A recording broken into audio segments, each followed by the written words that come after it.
Buenas noches, estimado público. El día de hoy, en este jueves, les traemos una magnífica conferencia y en esta noche les vamos a presentar al maestro Abraham Solórzano Vega. Él tiene una amplia hoja de vida y les voy a leer un pequeño resumen de su hoja. Él es maestro en investigación por la Universidad de San Carlos, es licenciado en Historia por la Escuela de Historia, así como profesor de enseñanza media en Historia y Ciencias Sociales también por la Escuela de Historia de la Universidad de San Carlos. Ha trabajado como investigador en la Dirección General de Investigación durante 6 años en numerosos proyectos. Ha sido coautor de 7 libros publicados por la Dirección General de Investigación. Actualmente trabaja como investigador en el Centro de Estudios de las Culturas de la Universidad de San Carlos de Guatemala. Ha realizado 33 investigaciones que han sido publicadas por el Centro de Estudios de las Culturas en Guatemala con temas de historia colonial, historia contemporánea, cultura y cultura tradicional. Ha participado en diversos congresos nacionales e internacionales con diferentes ponencias de historia y cultura guatemalteca. En el 2021 está trabajando sobre la venta de esclavos negros en el siglo XVIII y está coordinando un proyecto de investigación aplicada y transferencia para el rescate del Archivo Nacional Central del Instituto Nacional Central de Guatemala. Nos honra muchísimo poder presentar a Abraham, un amigo de este colectivo, compañero en la Escuela de Historia, y le agradecemos el estar presente con nosotros en esta conferencia. El día de hoy pues le damos las gracias por haber aceptado la invitación de nuestro colectivo y le invitamos a escuchar su magistral conferencia sobre el tema que está desarrollando de investigación. Abraham, bienvenido, buenas noches, gracias por aceptar la invitación de nuestro colectivo. El tiempo es... Muy bien, muy buenas noches. Para mí es un grato honor el poder participar en este colectivo, ¿verdad? Con una de las investigaciones, los resultados de una de las investigaciones que se llevó a cabo en el año 2017. Pues estando en el trabajo precisamente en el Centro de Estudios de las Culturas que anteriormente se llamaba CEFOL, ¿verdad? Como ustedes lo recordarán, hace un par de años pues se cambió el nombre. Hicimos esta investigación debido a que existe poca información acerca de este tema. Pues antes de entrar pues en detalle con esta pequeña disertación, quisiera hacer algunas pequeñas aclaraciones. Una de ellas es que pues el término negro no se utiliza en este caso, en este trabajo, de una forma despectiva, sino se utiliza como el término que le dieron los españoles a este grupo social importado de África y que por lo tanto pues debe comprenderse que en el periodo colonial pues es un término despectivo, pero en el caso pues no podemos obviar esta parte de la historia y es así como aparece en los documentos del Archivo General de Centroamérica, que vale la pena mencionar también. Este trabajo está basado elementalmente en documentos del Archivo General de Centroamérica. Para ello se consultaron un aproximado de 150 expedientes, de los cuales algunos se citan en el trabajo, que vale la pena mencionar también. Está dentro de la página del CESEG y pueden consultarlo para ampliar un poco pues lo que yo voy a mencionar en esta noche. Otra de las aclaraciones es de que de la esclavitud que vamos a hablar, que más o menos se da del siglo XVI, XVII y XVIII, también no tiene nada que ver con con los afrodescendientes que habitan la parte de Izabal, ¿verdad? Conocidos como garífunas. Ellos tienen otro origen, que es a finales del siglo XVIII, que vienen aquí a del siglo XIX, que vienen a Guatemala de la isla de San Vicente. Entonces es pertinente mencionar estas aclaraciones antes de empezar con la disertación porque siempre surge la pregunta, ¿verdad?, de que si son los mismos, si tienen el mismo origen, y no, realmente en el caso de los garífunas tienen otro origen. Bueno, como ya lo mencionaba anteriormente, voy a presentar en este momento. No sé si se ve ahí la pantalla completa. Está cargando ya y se mira perfecta. Perfecto. Bueno, pues como lo mencioné en un principio, son los resultados de una de las investigaciones que se realizó en el año 2017 en el Centro de Estudios de las Culturas. Y en este día pues voy a tratar de darles los pormenores de esta investigación de una forma muy sucinta. Pues la verdad es de que este tema es grande, pues toda la información que se obtuvo pues es enorme, ¿verdad? Y aún queda mucho por hacer. De hecho, también menciono de que en este año estoy trabajando, se podría decir, una segunda parte de este tema que data del siglo XVIII y que es las ventas de los esclavos en Guatemala. Bueno, pues bien, el tema pues es la esclavitud de afrodescendientes en Guatemala y las leyes que se les aplicaba en el siglo XVII y XVIII.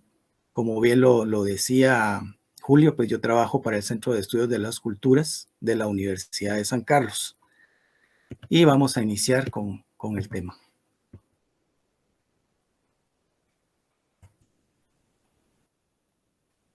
Bueno, vamos a decir de que los inicios de la esclavitud se remontan a la guerra. Es decir, en un primer momento, pues las guerras tenían como objetivo el hecho de apropiarse de los territorios y de todas las riquezas que habían en el mismo. Pero posteriormente fue cambiando esta modalidad a manera de que en un segundo momento, pues los vencidos se hacían esclavos para utilizarlos en los trabajos más denigrantes. Cabe mencionar también en este sentido de que la esclavitud tuvo mayores auges cuando precisamente las sociedades se vuelven sedentarias con la agricultura. También es importante mencionar algunas ideas que prevalecían, en este caso en el siglo XVI, sobre la esclavitud, ¿verdad? Es importante tener claros los conceptos que se manejaban en el periodo colonial para ver la forma como los españoles, tanto pues en el caso los ibéricos se podría decir, como posteriormente los colonizadores de Guatemala, en este caso, que vamos a hablar específicamente de Guatemala, veían a los esclavos. Y para esto, pues yo cito aquí un trozo de lo que concibe Aristóteles como esclavitud. Y dice, así como las demás artes necesitan cada cual en su esfera de instrumentos especiales para llevar a cabo su obra, la ciencia doméstica debe tener igualmente los suyos, pero entre los instrumentos hay unos que son inanimados y otros que son vivos. Por ejemplo, para el patrón de una nave, el timón es un instrumento sin vida y el marinero de proa un instrumento vivo, pues en las artes al operario se le considera como un verdadero instrumento. Conforme al mismo principio puede decirse que la propiedad no es más que un instrumento de la existencia, la riqueza una porción de instrumentos y el esclavo una propiedad viva. Solo que el operario, en tanto instrumento, es el primero de todos. Bueno, como verán, pues esta es una de las ideas que se tenía básicamente de los esclavos, ¿verdad? Instrumentos vivos, seres que no podían valerse por sí mismos, propiedades.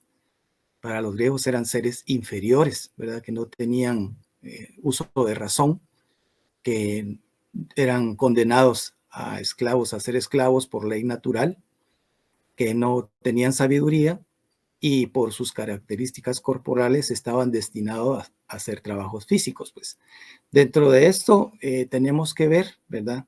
De que los griegos concebían, ¿verdad? De que el que nacía esclavo estaba condenado a ser esclavo toda su vida, ¿verdad? Y el que nacía como noble tenía que ser noble toda su vida y en cualquier lugar. y que los esclavos no se podían manejar por sí mismos, entonces necesitaban un amo. Son una serie de justificaciones que pues nos dan una idea elemental de cómo se concebía la esclavitud en ese momento. Y esta idea precisamente era la que prevalecía en Europa en el siglo XVI. Bueno, esclavizar a otros. Como hemos hablado, ¿verdad? La función fundamental, ¿verdad? Era la guerra, ¿verdad? Por guerra, para apropiarse de riquezas, como ya lo dijimos, y también era por ley, ¿verdad? Las leyes justificaban la guerra y hacer esclavos a los vencidos. En este sentido, pues estas dos características o estos dos conceptos se complementan, ¿verdad? Porque las leyes justificaban la guerra para ser esclavos y por las leyes debían ser esclavos los vencidos de los vencedores, ¿verdad? Muy, muy similar a lo que pasó aquí en Guatemala, pues si lo relacionamos en el siglo XVI con la conquista. Para este trabajo, pues se descubrió de que había algunos términos, ¿verdad?, que es necesario también comprender, que son utilizados en los escritos relacionados con esclavos afrodescendientes y que si no comprendemos estos términos, tampoco podemos comprender a qué se refieren cuando leemos un documento. Por ejemplo, el término negro ladino se refiere a aquellos esclavos negros que habían tenido contacto con la cultura latina, ¿verdad? Es decir, en España, ¿verdad? Que también la esclavitud, aunque ya estaba mermando en ese tiempo, pues fue trasladada prácticamente para América. Negro bozal, que es el negro o los negros, eran los negros que venían directamente de África, ¿verdad? Les llamaban así aquellos que no habían tenido ningún contacto pues con esta cultura latina. Piezas, ¿verdad? En los documentos se deja entrever varias situaciones en cuanto a piezas. Uno creería que una pieza es un esclavo, pero no era tan así, sino que, por ejemplo, los niños y los ancianos valían como media pieza.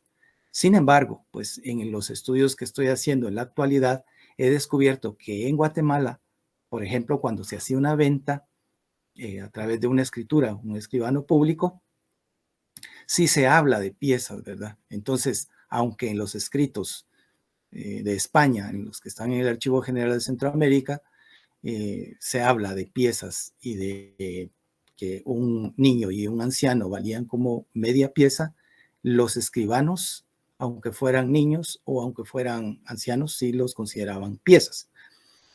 Cabezas, igual, ¿verdad? Se relaciona con lo mismo de las piezas.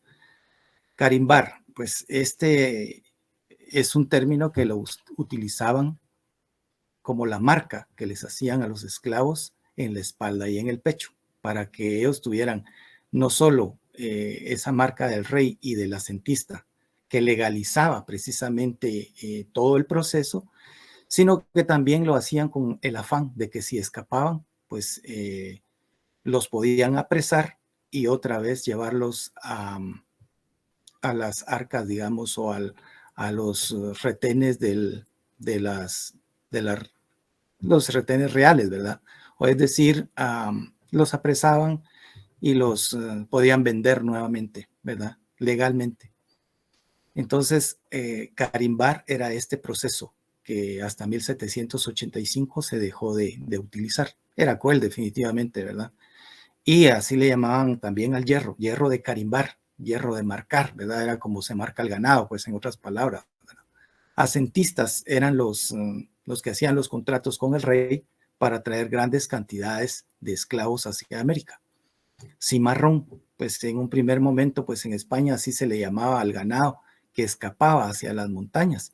Y posteriormente, pues se le dio este término precisamente a los esclavos que escapaban de los amos y luego formaban poblados, ¿verdad? Se iban a vivir a los montes y formaban poblados que se llamaban Palenque, Alenque o Quilombo, a los cuales pues los españoles tuvieron mucho temor durante todo el tiempo en que existieron los esclavos. Bueno, la esclavitud en América. Antes de la llegada de los españoles debemos de tomar en cuenta que los indígenas pues ya conocían la esclavitud, es decir, hacían esclavos, ¿verdad? Tomaban esclavos precisamente para el sacrificio y para trabajos denigrantes también. Después de la llegada de los europeos en el siglo XVI, la esclavitud correspondió a situaciones económicas, pues había que explotar el nuevo mundo, lugar en que ni los indígenas ni los blancos se adecuaban a las condiciones climáticas y de trabajo. Es decir, sabemos de que en el caso de los españoles, lo menos que querían hacer en América, en Guatemala específicamente, era trabajar, dado a que habían grandes cantidades de indígenas a las que se podía esclavizar, ¿verdad? Y como lo menciona Severo Martínez, pues había esclavitud real y esclavitud virtual, de lo cual pues no vamos a entrar en detalle en este momento. Las leyes. Las leyes debe tenerse en cuenta que en ningún momento, ¿verdad? Las leyes indianas contemplaron un tercer grupo dentro de la nueva sociedad. Es decir, se pensó en un momento dado en tener a los indígenas como mano de obra gratuita y los españoles que tenían sus propias leyes. Entonces, las leyes precisamente que se fueron llevando a cabo en el caso de Guatemala fueron hechas de forma improvisada a través del tiempo y que más que leyes fueron restricciones y represión hacia los afrodescendientes. Entonces, todas estas leyes que se generaron en el tiempo, el periodo colonial, fueron precisamente para proteger a los españoles, ¿verdad? Protegerlos en el caso de que pues un esclavo se fugara, pues inclusive los castigos que se les propinaban también para hacer que los españoles pues no corrieran ningún riesgo de ningún tipo en el caso de Guatemala. Hablemos ahora de los primeros intentos de legislación. A mediados del siglo XVI se intentó hacer una primera legislación, la cual tenía como premisas las siguientes, ¿verdad? Los afrodescendientes no podían salir de noche, no podían portar armas, machete, cuchillos, ni ningún arma cortopunzante, no podían reunirse más de 3 en un lugar, no podían vestir igual que los españoles, ¿verdad? También era penado por la ley. No podían casarse, sino únicamente con afrodescendientes, no alejarse del lugar de trabajo y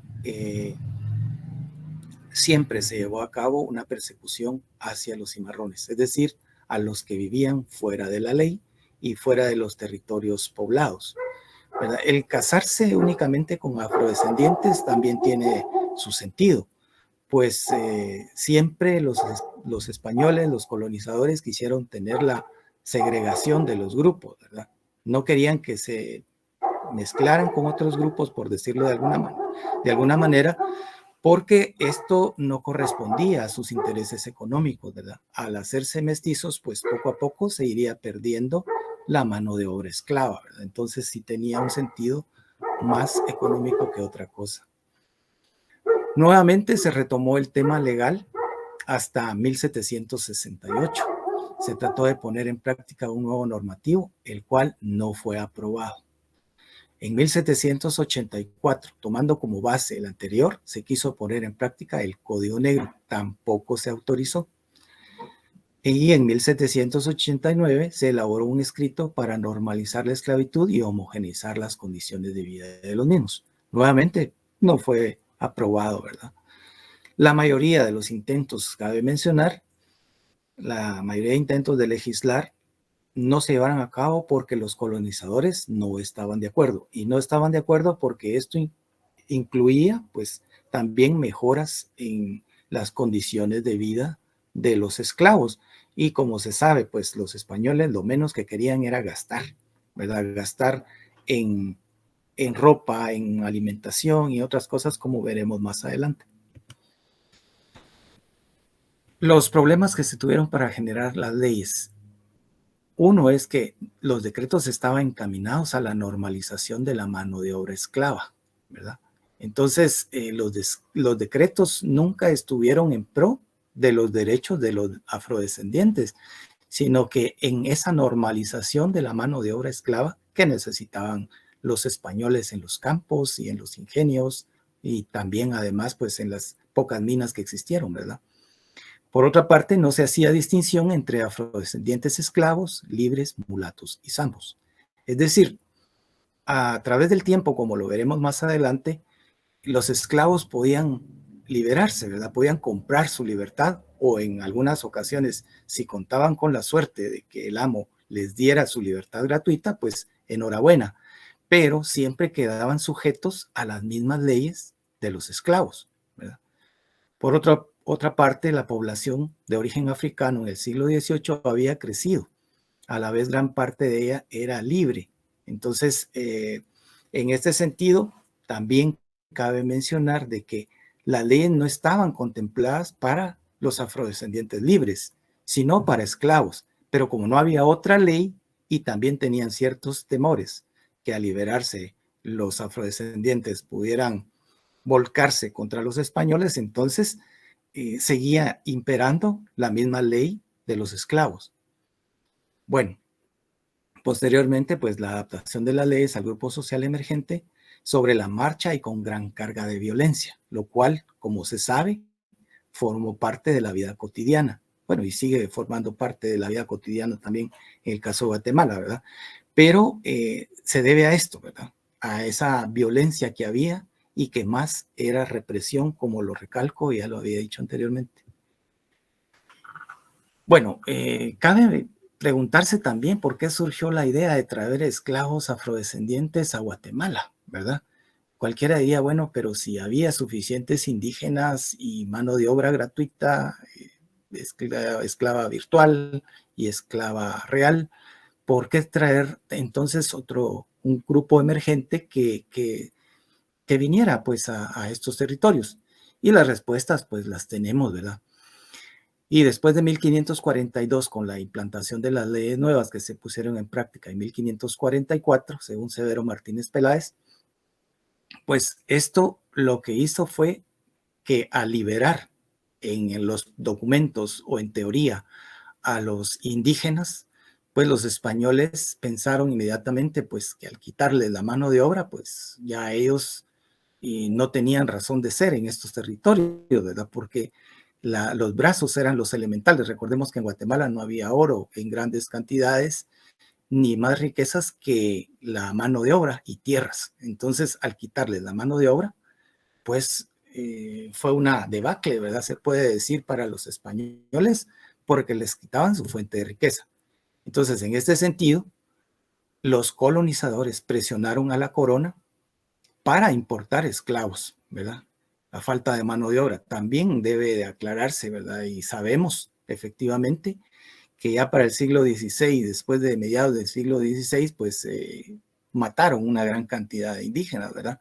Y entonces mermó la población y también existía una necesidad de mano de obra en los lugares de producción, ¿verdad? Por ejemplo, en las producciones de jiquilite, ¿verdad? O añil, ¿verdad? Que trabajo que no querían hacer los españoles de ninguna manera y que tampoco los indígenas aguantaban los climas y las jornadas tan extenuantes, ¿verdad?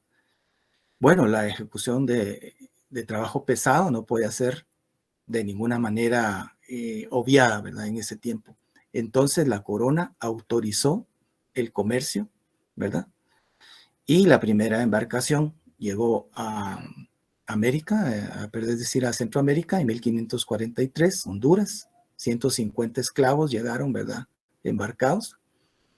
Y en el siglo XVII, pues se conoce que habían 600 esclavos en el Valle Central de Guatemala y 300 cimarrones. Pues veamos estas cantidades, ¿verdad? 600 en el Valle Central y 300 cimarrones. Quiere decir que 900 esclavos habían entrado, pero de esos 900, 300 estaban fugados. Estaban en los alenques o quilombos y vivían sin ninguna ley. Bueno, entonces los esclavos formaron parte de la mano de obra en los próximos siglos, ¿verdad? Es decir, aunque posteriormente los indígenas también formaron parte de la mano de obra que utilizaron los españoles, los próximos siglos fueron también objeto de importación de esclavos, ¿verdad? No se terminó en el siglo XVI. Bueno, surge otra pregunta también, ¿verdad? Después de hacer los estudios y analizar todas estas premisas, ¿por qué la corona pensó en africanos, verdad? Había esclavos blancos, había musulmanes, había hebreos, pero ¿por qué africanos, verdad? Y realmente también tiene su razón de ser, ¿verdad? Realmente no fue una decisión al azar, ¿verdad? Fue una política bien analizada por la corona, ¿verdad? Para proveer de mano de obra los nuevos territorios, pero sin descuidar la producción del sistema económico, ¿verdad?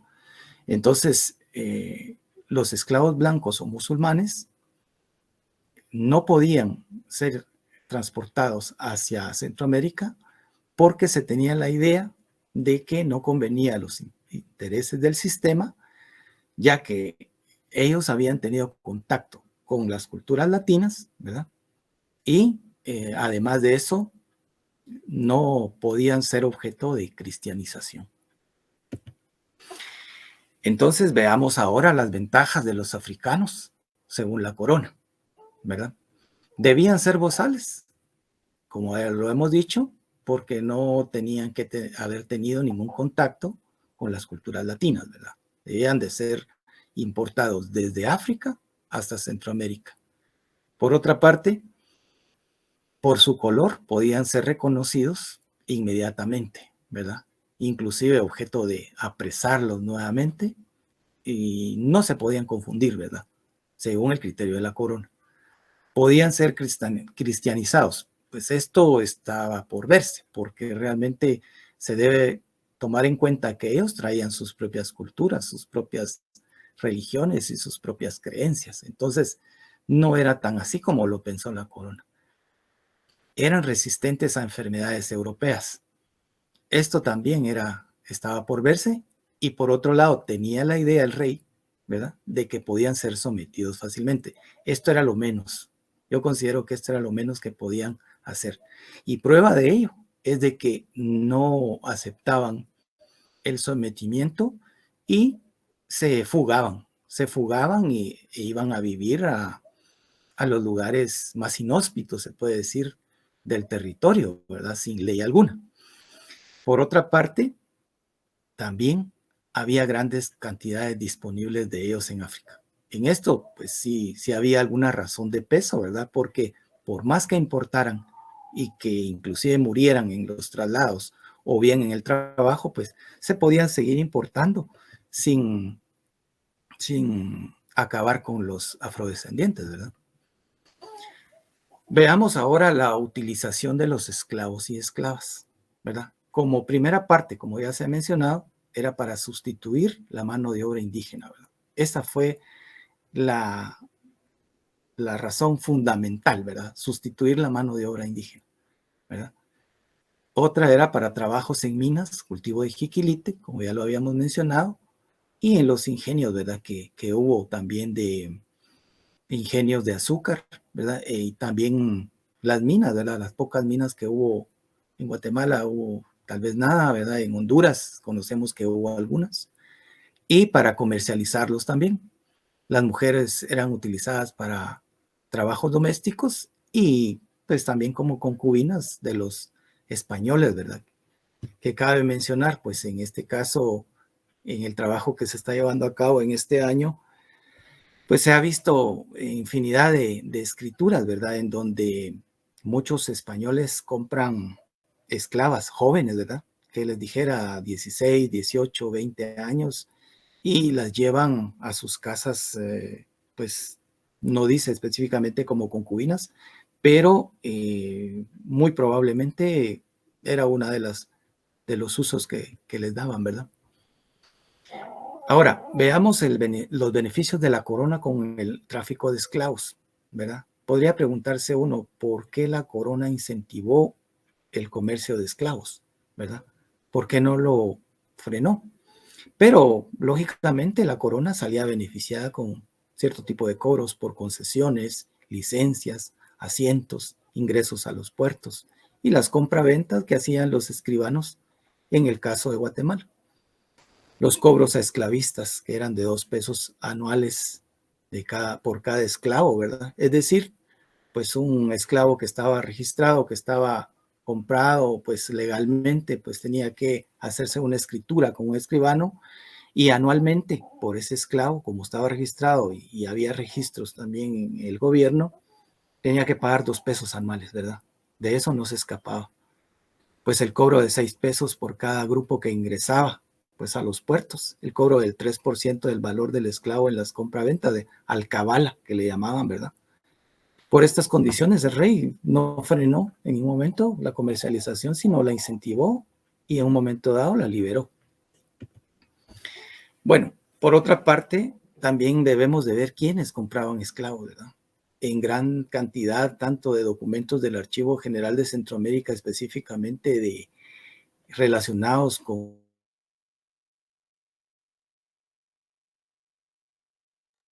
1985, la liberó. Bueno, veamos también en este caso quiénes compraban los esclavos, ¿verdad? Se ha visto tanto en los documentos específicamente de esclavos afrodescendientes y también en los de escrituras que hemos estado trabajando en este año, que gran parte de las personas que compraban esclavos eran funcionarios públicos, ¿verdad? De la Real Audiencia, abogados y de otros cargos, ¿verdad? Dentro del gobierno.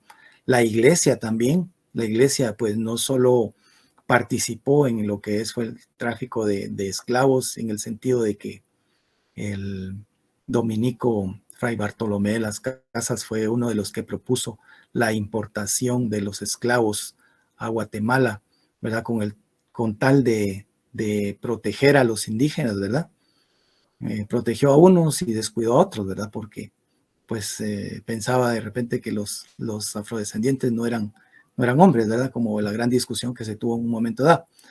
Pero la iglesia participó también de la esclavitud, ¿verdad? De hecho, el ingenio San Jerónimo tenía más de 600 esclavos, ¿verdad? En el siglo XVIII, de lo cual nos da cuenta Cortés y Larraz, ¿verdad? Los hacendados también que participaron en este comercio para sus haciendas, para sus cultivos, para sus trabajos, ¿verdad? Diferentes, ¿verdad?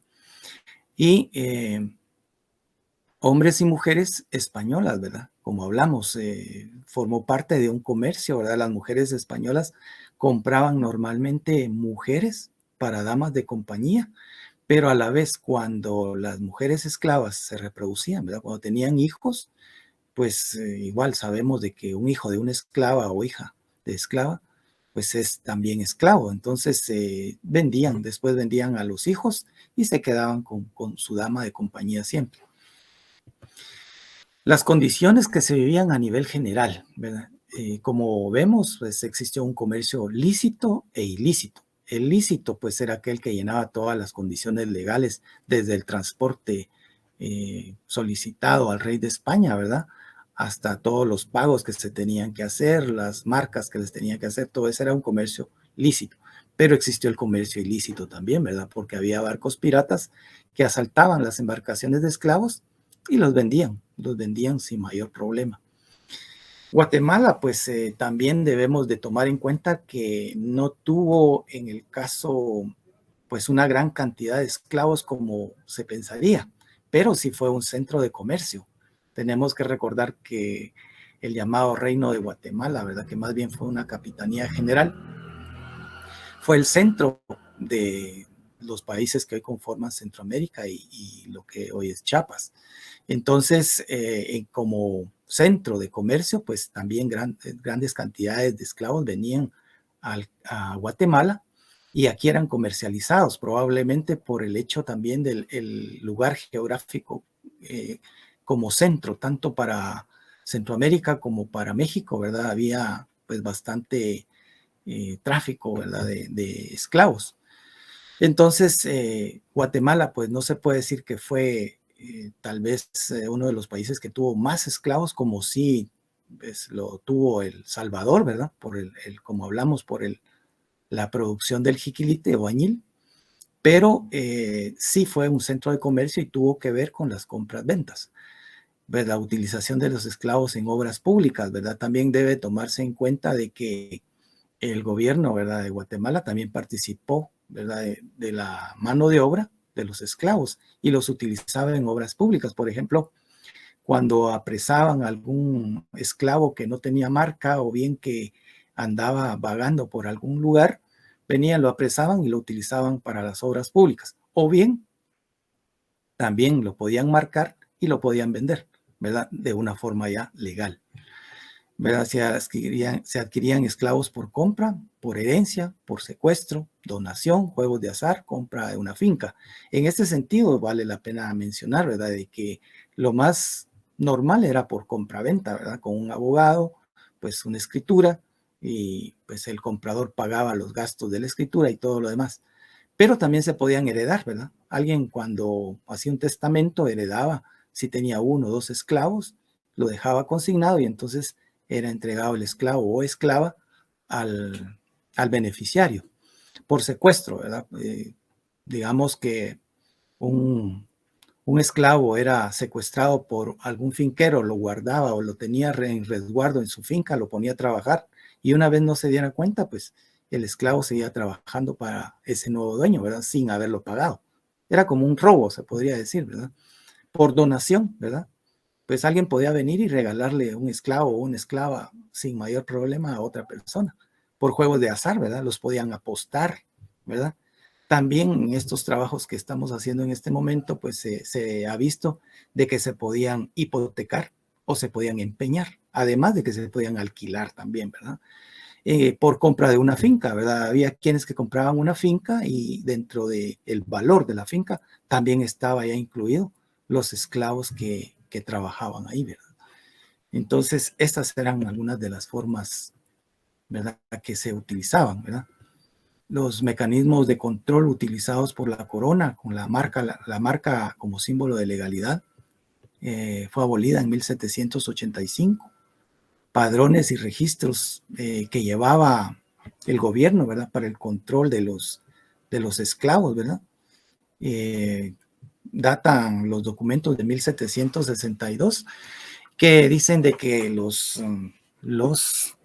del gobierno pues tenían la obligación de llevar el control de todos los esclavos para generar los impuestos. Aquí podemos ver en esta diapositiva la marca que les ponían en la espalda.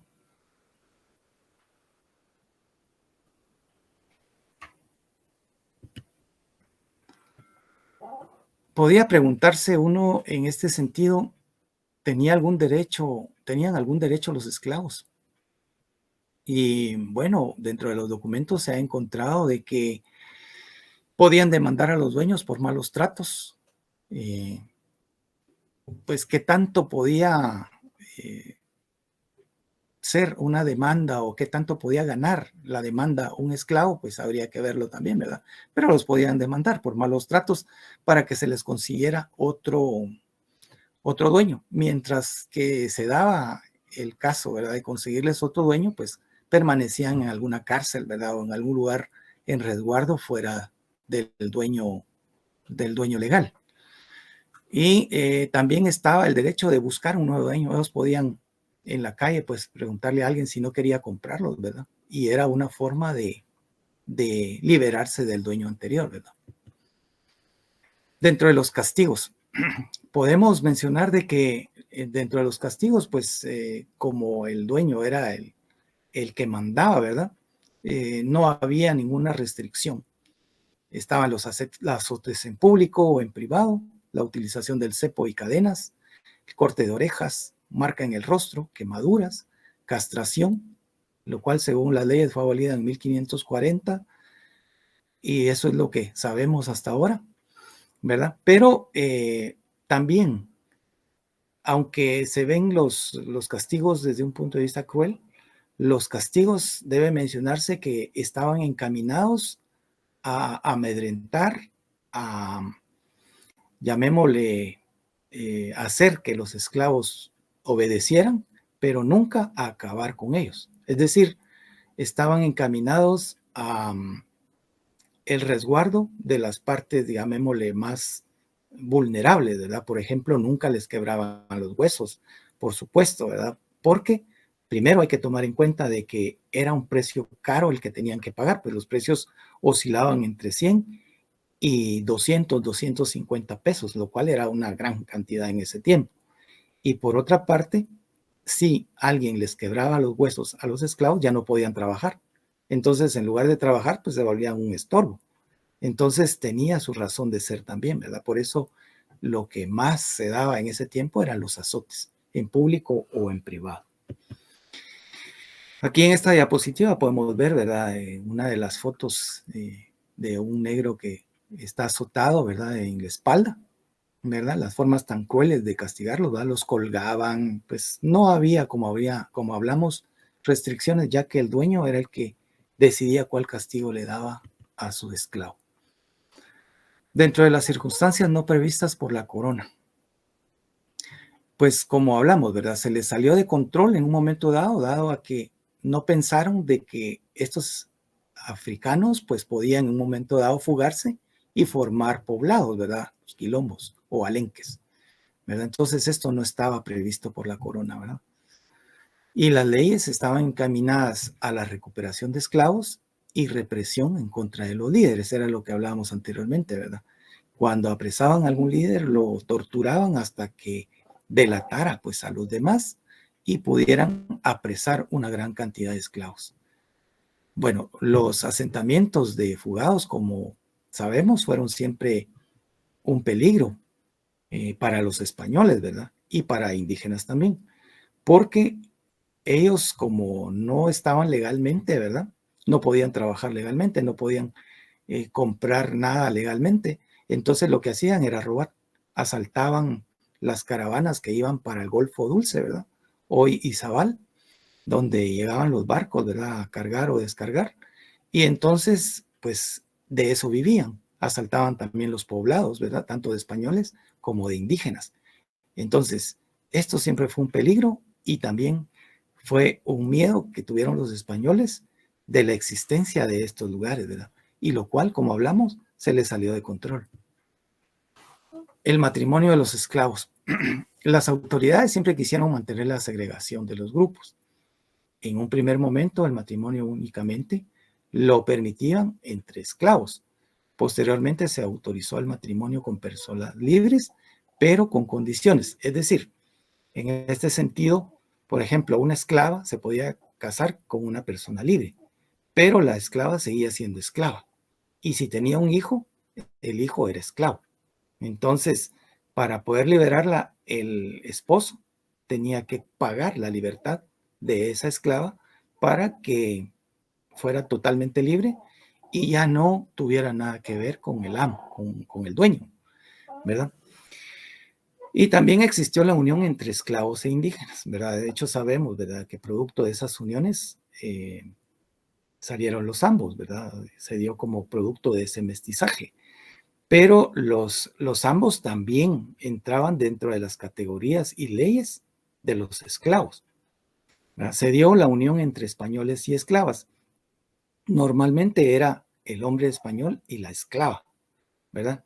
Y se dieron estas uniones, pero generalmente el producto de estas uniones, los hijos, pues no eran reconocidos, ¿verdad?, por los españoles, sino que pues si eran concubinas las mujeres de los españoles, los hijos eran ya mulatos y lo que hacían es darles la libertad a los hijos, ¿verdad? Y las esclavas probablemente con tal de obtener ellas su libertad, pues accedían a ser concubinas de los españoles. El trabajo ya en el siglo XVIII. Debemos de ver de que ya para el siglo XVIII pues había una especialización en los ingenios de azúcar. Muchos de los esclavos pues ya eran maestros de azúcar, el corte de leña, albañilería, carpintería, carretería, fundación de metales y otros, ¿verdad? Como vemos pues ya existe una especialización del trabajo, lo cual también debe mencionarse daba un valor más alto a los esclavos, ¿verdad?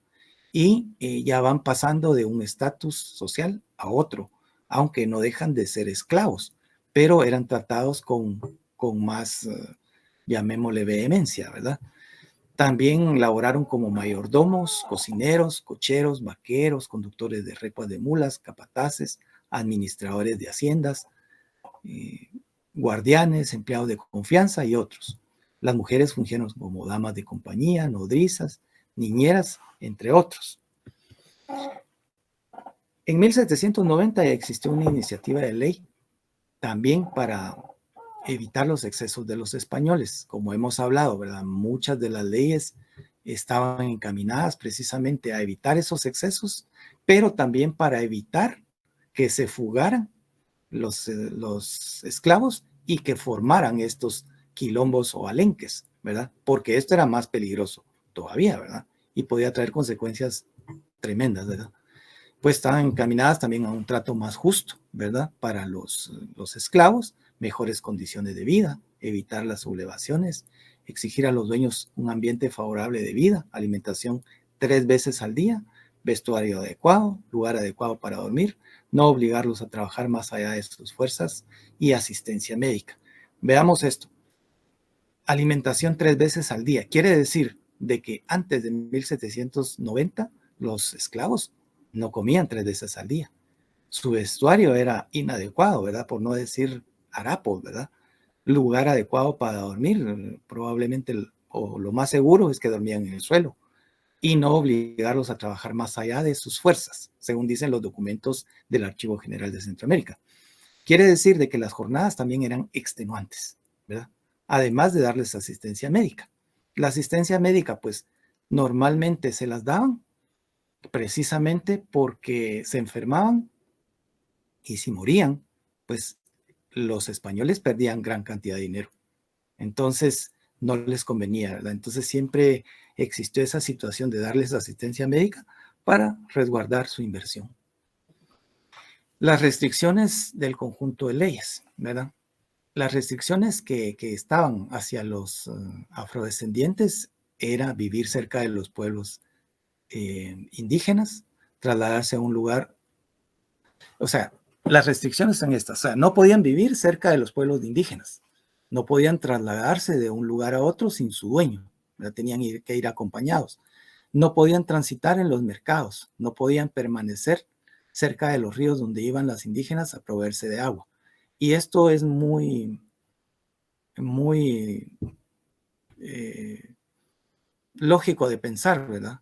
En el caso de permanecer cerca de los ríos donde iban las indígenas a proveerse de agua, probablemente estos lugares eran producto de violaciones hacia las indígenas, lo cual tampoco fue algo del otro mundo en el caso de los pueblos de indígenas que existieron o reducciones que existieron en Guatemala. No podían portar machete, no podían ingerir bebidas embriagantes y hacer escándalos. Veamos ahora las pretensiones del reglamento.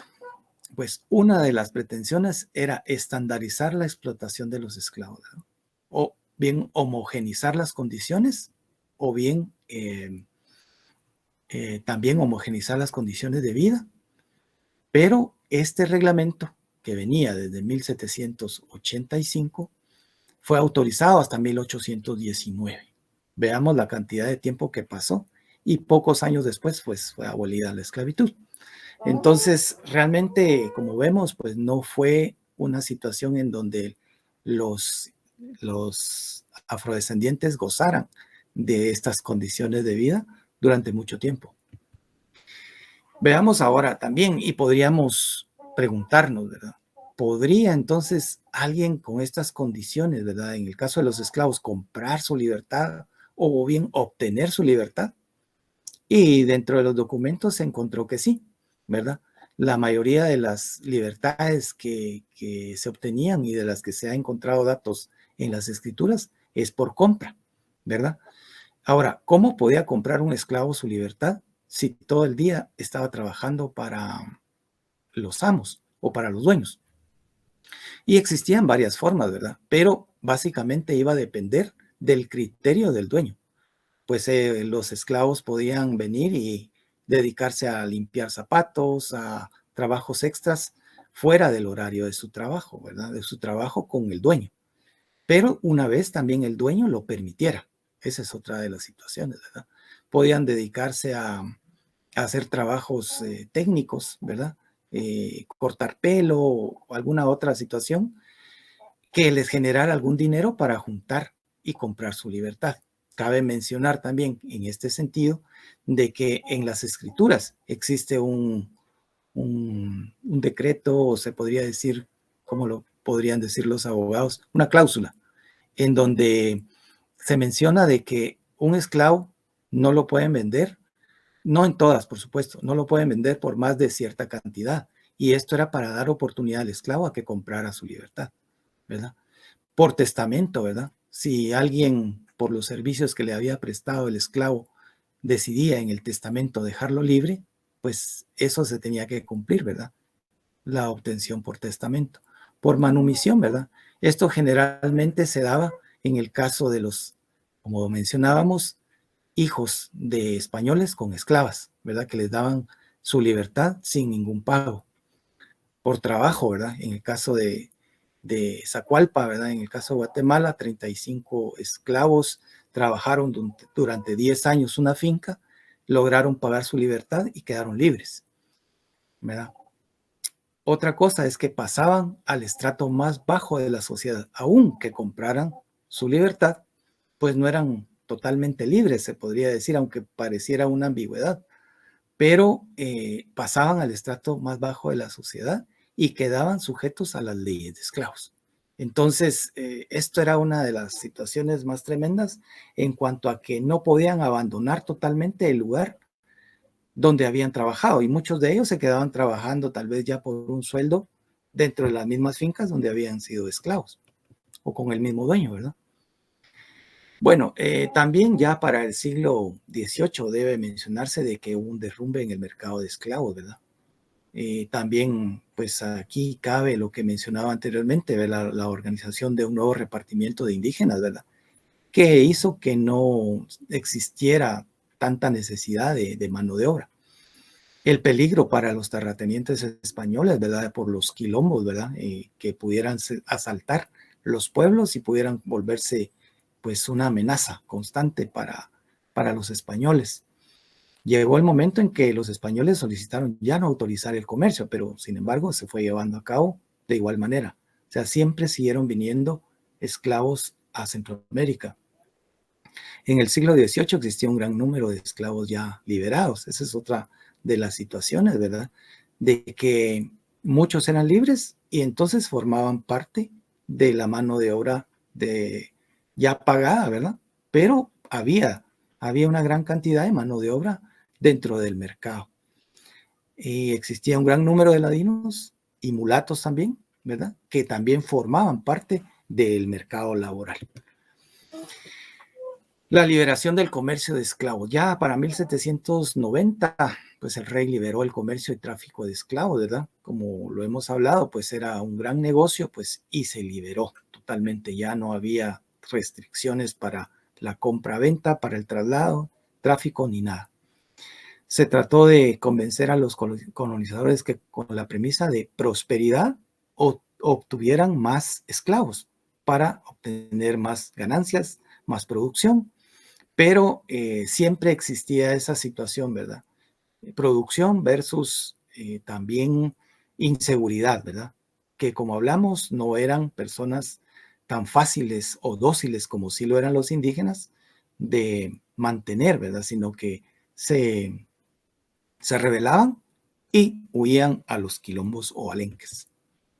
La abolición de la esclavitud. Bueno, ya llegamos hasta 1823, cuando se abolió la esclavitud, la constituyente de la Federación la abolió totalmente, pero sin embargo muchos de los esclavos se quedaron en las residencias donde habían sido esclavos, probablemente porque las condiciones de fuera de las haciendas no les generaban tal vez las condiciones de vida, ¿verdad? O de trabajo a los que ellos estaban acostumbrados.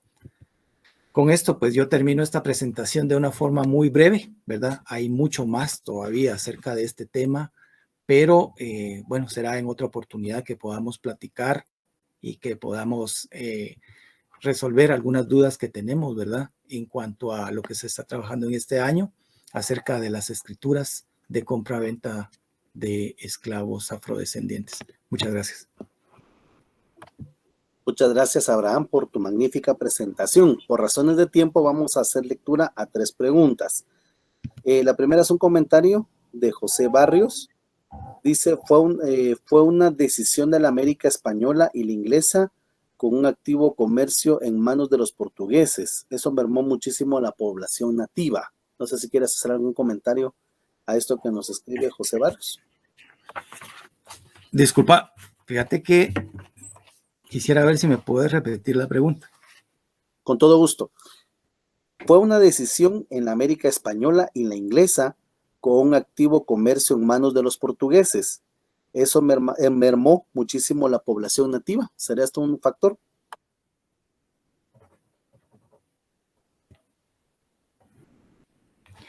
Bueno, al hablar de población nativa, no sé si se refiere a los indígenas. A los pueblos originarios, sí. Ya. Bueno, no. Yo podría decir de que en el caso de los estudios que hicimos pues, en el año 2017, no mermó. Digamos, en el caso sí, tiene razón, en el caso de Portugal, pues fue uno de los lugares más beneficiados con el comercio de esclavos, ¿verdad? Eso sí debemos verlo, ¿verdad? Igual España, igual Inglaterra. Pero esto para nada mermó en cuanto a la reproducción de los indígenas o de los pueblos originarios en Guatemala, sino para el siglo XVI hay que recordar de que ya la población se había, llamémosle, reproducido, ¿verdad? Y en este caso, pues no mermó. Lo que pasa es que sí, también hay que tomar en cuenta, como lo mencionaba en la presentación, de que había trabajos en los que los indígenas no encajaban, se puede decir, ¿verdad?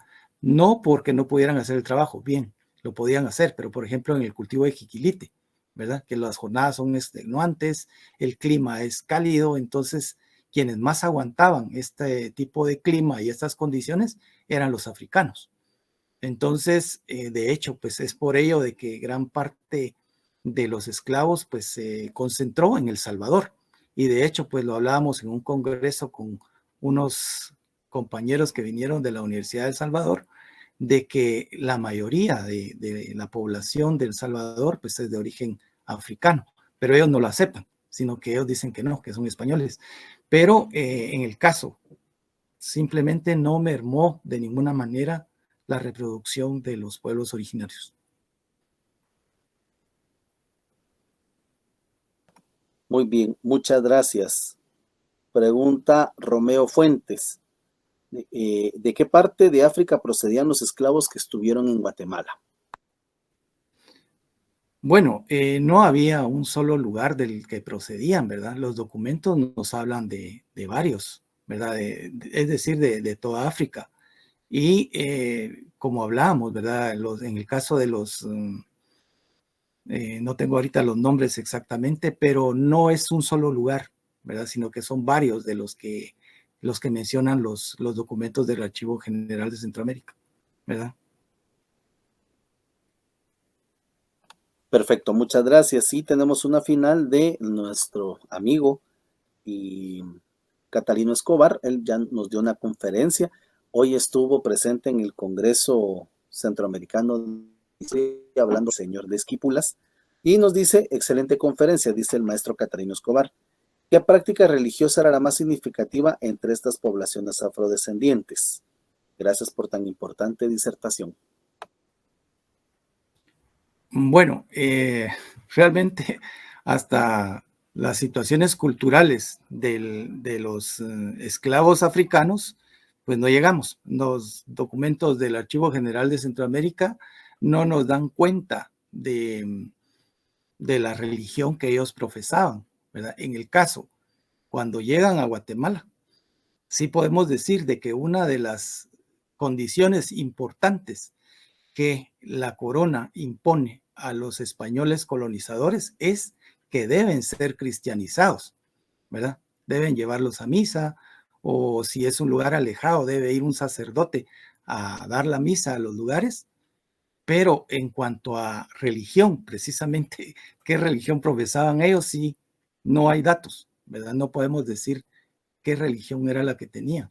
Yo mencionaba que tenían sus propias creencias porque lógicamente, ¿verdad? Cualquier lugar, en cualquier parte del mundo, siempre los grupos sociales tienen sus propias creencias, que no eran iguales definitivamente a la católica, ¿verdad? Que fue la impuesta aquí en Guatemala.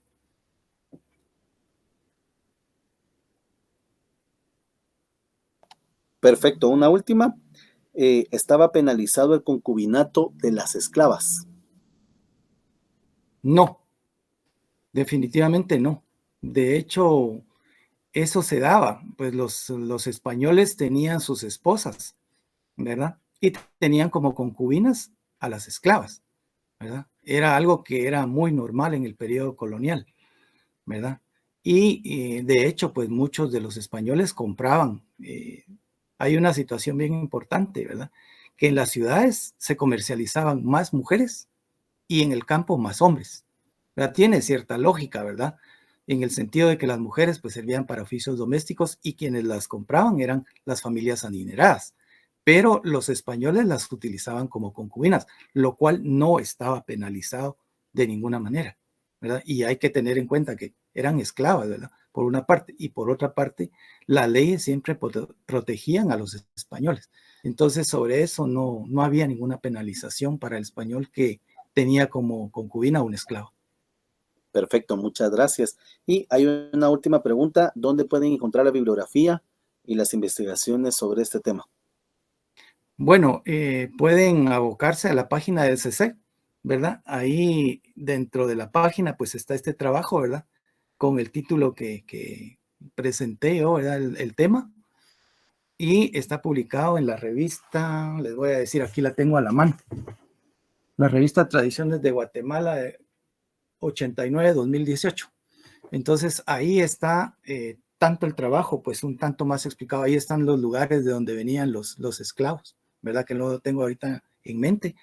Y está toda la bibliografía que se consultó. Como hablamos, pues la mayoría de la bibliografía es, o de los datos consultados son documentos del Archivo General de Centroamérica, ¿verdad? Muchísimas gracias, Abraham. Muy amable por esta disertación. Tienes un momentito para despedirte de nuestro público. Bueno, primero agradecer, ¿verdad? La oportunidad de haber podido exponer de una forma muy breve este tema tan importante, ¿verdad? Y pues desearles a todos lo mejor, ¿verdad? Feliz noche